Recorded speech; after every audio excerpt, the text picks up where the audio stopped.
Jack is sitting in an armchair and, as always, watching golf. His wife Madeline put the child on the bed and sat down next to him. Something is bothering her very much. Gathering her courage, the woman went down and told her husband that this house was like a cage for her. She can't live like this anymore and wants to leave him. Jack quickly went upstairs, grabbed his daughter, and hung her from the window. He threatens to throw the baby out if Madeline abandons him. The woman could only promise that she would stay with him. Many years have passed since then. The couple never divorced. Jack still watches golf and drinks lemonade. Jack works in prison as a parole officer. He has to constantly listen to the prisoner's repentance and promise not to do it again. Somehow the director of the prison called him to himself. The boss scolded the man for making a worthless report. But it was just a joke. The inspector needs to hand over all his cases to Janice. A woman will replace him soon. Jack is retiring in a couple of weeks. For some reason, he wants to bring one of the cases to review himself. A twitchy convict with dreads entered his office, who asks to be called Stone. He assures the officer that he has already served his time and now wants to go out and find a job. 3 more years here will drive him crazy. Jack is annoyed by Stone's whining. He demanded that the criminal calm down and tell about his family. Stone has been married for 9 years, of which 8 he is sitting. And his wife, by the way, is a solid 10. True, she's a little bit like she's from another planet. She laughs when they do it. Jack boasted that he himself has been married for 43 years. Stone decided that the officer was being turned on by old women. He's scared to think about what's going on in their bed. At the house, the old man stared at the young couple. It seems that the convict has confused him, because Jack is constantly thinking about something, and does not react at all to his wife. Stone told how he and a friend 8 years ago were looking for money for dope. And this friend killed his grandfather. And he wasn't even around then. He left the house. Jack asked why Stone didn't stop his grandfather from being killed, and then his grandmother. Moreover, he himself then burned down the house of his relatives. That strange wife of Stone works as a kindergarten teacher. Lucetta called Jack at home, but when she heard that the inspector's wife answered her, she immediately hung up. After Lucetta contacted her husband, Stone demands that she constantly calls Jack. She had to help him. Smiling, Lucetta came on a date with her husband. She likes his pigtails. But Stone is unhappy that his wife has not yet met Jack. I'll do anything for you. You believe me. Lucetta put her hand in his pants, but Stone pulled it away. He must not break the rules now in any case. If everything goes wrong, he will definitely do something to himself. Stone saw a Bible in one of the convicts, and also decided to read about some religion. In the evening, Lucetta left a message on the phone of an elderly married couple, and then called one of her people, with whom I spent the whole night. In the morning, Lucetta was waiting for Jack at the prison building. Have you come to see your husband? No, stupid, I came to you. Oh. A strange stickler asks you to give her some time and meet her somewhere. But the old man tries not to even look at her, and in order for the girl to get rid of him, he accepted as a gift the nest that her students made. Jack threatened Stone. If it was he who encouraged her to meet, then the prisoner will not even be able to meet with the commission. Jack freaked out and threw the nest in the trash. Stone read about the Angora sound teaching in the library, which says that the main thing in the world is sound, and began to rub it into the inspector. And what kind of training? They repeat Hugh, Hugh, and then listen.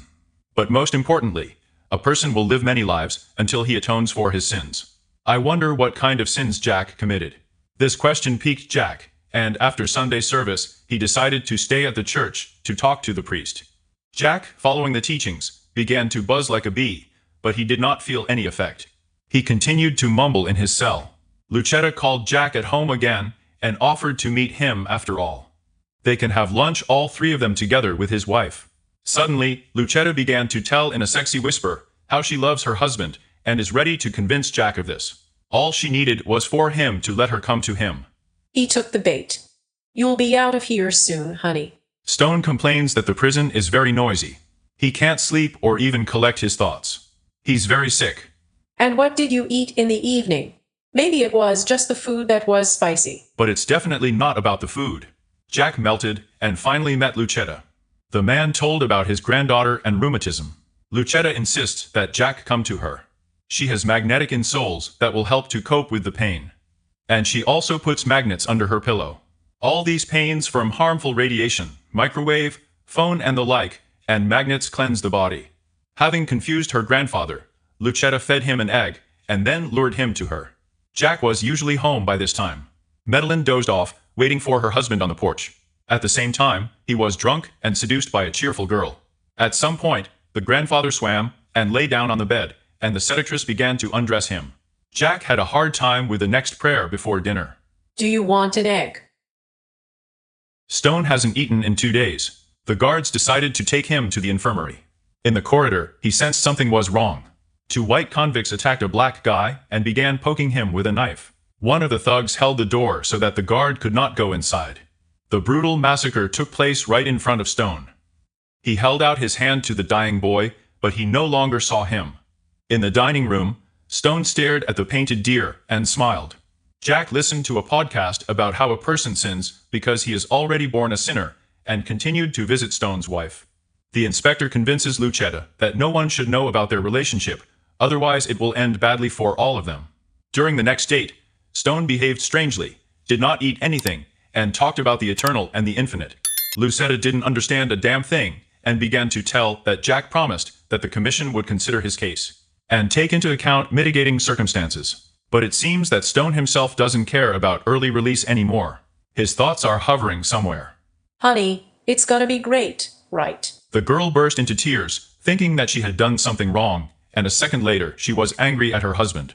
At the next meeting with the inspector, Jack came without pigtails and confessed that after the incident with the murder of the convict, he had a deep spiritual epiphany.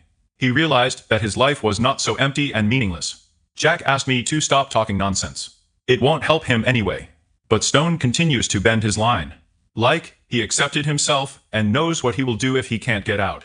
So Jack can write whatever he wants about him in the report. Jack decided to talk to Lucetta about it. Stone really was something else. Lucetta is amused. She claims Stone made it all up to get out. But he's still a good guy and deserves to be released. And she supposedly sleeps with Jack only because she likes him. The man replied that he would not come to her again.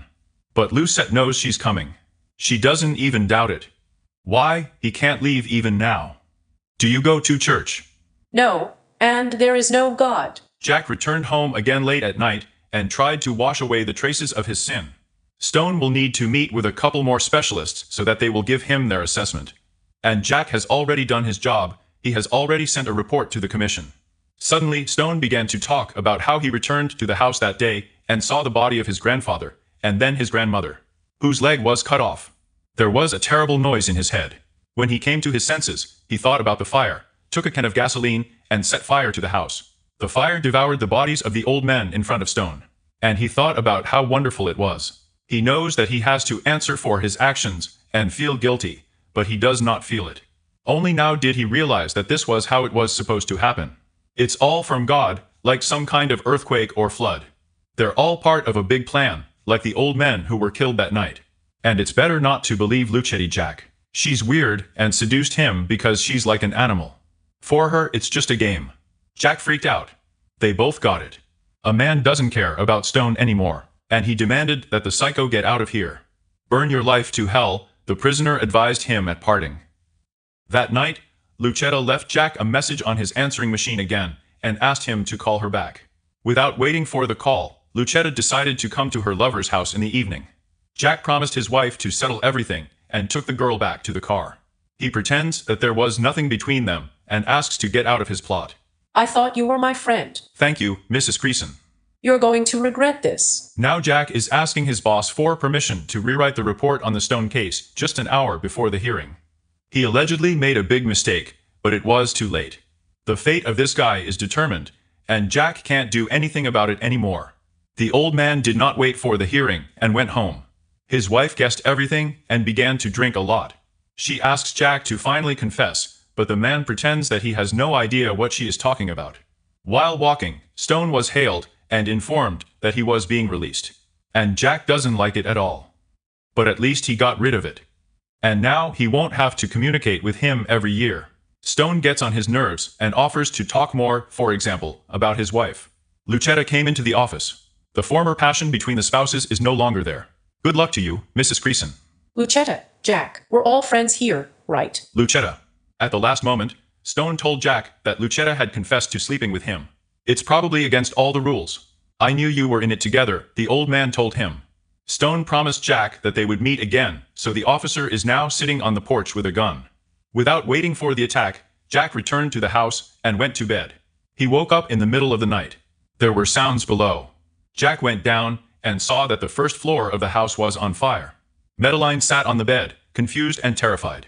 The fire engulfed the whole house. The couple ran out into the street. Their home can no longer be saved. The firefighters won't have time to arrive.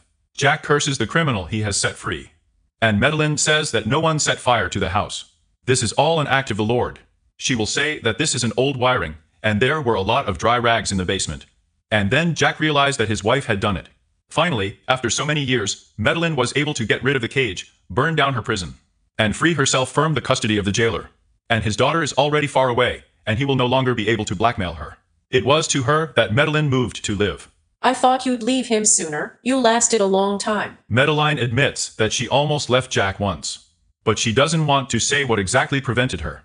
Jack was escorted to retirement. After getting drunk, he decided to roll the eggs to Janice, but received a polite refusal. Jack got angry and said a lot of nasty things to the woman. On the street, he saw Stone and, grabbing a gun, began to chase him. Jack shoves the gun in his face and accuses him of ruining his life. The old man can barely stand on his feet. Stone is sure Jack won't do it. He just shook off the pensioner and disappeared into the dark. Stone packed up his things and left town determined to start a new life. Nymphomaniac Lucetta went to the bar to shoot some boozer, and Jack came to the office to pick up his things. His duties are now performed by Janice. The old man lived his life in such a way that he was completely alone. No one needs him, not even his loved ones.